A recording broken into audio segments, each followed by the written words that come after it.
Bonjour, bienvenue à toutes et à tous sur Cocotte TV. Aujourd'hui, nouvelle vidéo de présentation qui porte sur le boîtier Fantex Eclipse P400 dans sa version blanche. Nous avions testé la version noire, nous avions envie de vous faire une petite vidéo de cette version blanche que l'on trouve beaucoup plus jolie, qui en plus est vendue exactement le même tarif, c'est-à-dire 69 €. Et on le rappelle, ce boîtier avait eu un Cocotte d'or, donc très bon boîtier. On rappelle les tech specs au départ, à 210 mm de largeur sur 485 mm de profondeur et 470 mm de hauteur. Le tout fait 7 kg. Allez, on commence avec la face avant, très jolie, en métal, avec une jolie laque blanche. Et tout en bas, ici, on a un petit logo Fantex et un système d'éclairage. On va y revenir. Ici, une petite fente d'aération pour que l'air puisse être aspiré par le ventilateur de 120 mm qui se trouve à l'arrière. Sur le côté droit, on a une jolie porte avec toujours une finition brillante, une petite vitre en plexi très bien intégrée qui est fumée, donc ça se marie bien avec le blanc laqué. En dessous, on remarque les deux pieds. Si on continue, à l'arrière, on trouve l'emplacement de la plaque qui oscille de la carte mère, une grille en 120 mm que l'on pourra régler sur 3 cm de hauteur et on a un ventilateur de 120 mm qui est livré de base. 7 slots d'extension, montage par vis à main. Enfin, emplacement d'alimentation avec petit filtre amovible depuis l'extérieur pour un nettoyage aisé. Sur le côté droit, on retrouve une porte de type brillante et blanche. Sur le dessus, on va trouver le power on, ici le hub pour gérer la ventilation, ici le système pour gérer les diodes, ici le reset, deux USB 3.0, les entrées sorties audio. Ensuite on a deux caches qui sont isolées,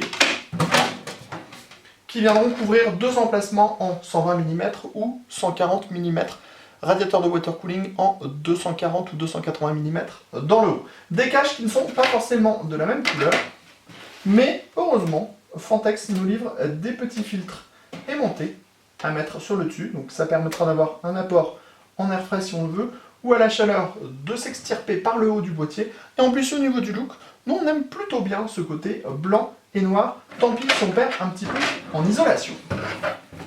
On va passer sous le boîtier, puisqu'il y a aussi des choses sous le boîtier. Sous le boîtier on trouve les pieds, 4 patins en mousse, et on a le filtre amovible.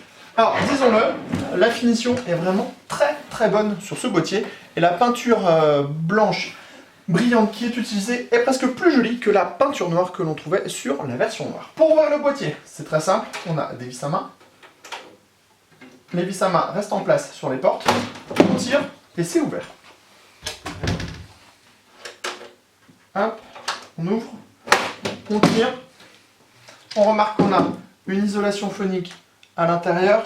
On a également une isolation phonique sur la porte avec les plexis, sur les côtés du plexi, et on a une isolation phonique à l'avant. Au niveau du châssis, rien à dire, on connaît le châssis. Accès backplate, passage dans le haut. Ici, on a des passages pour le cable management.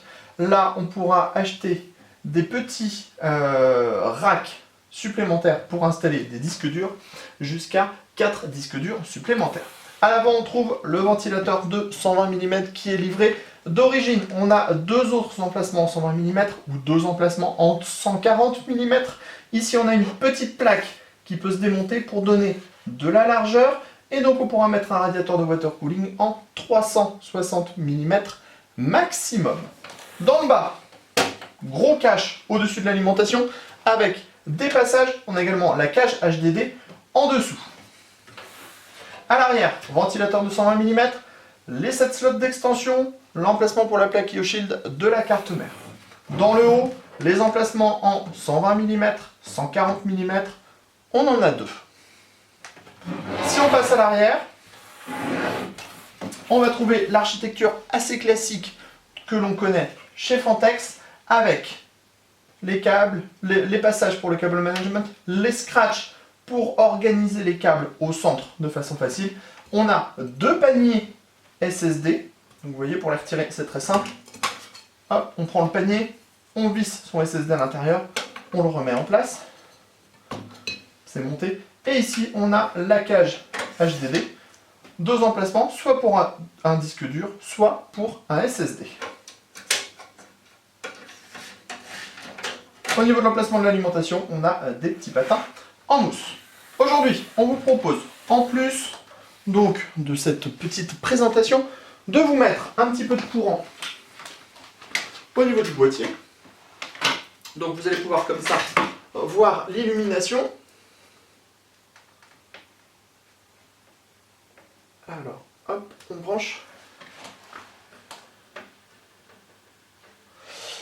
Donc, le boîtier arrive avec un petit système qui permettra de choisir différentes couleurs. Alors ici, on a la gestion de la ventilation.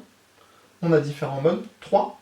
Et ensuite ici, on a la gestion des diodes, puisqu'on a une diode sur le dessus où il y a le power on et en dessous.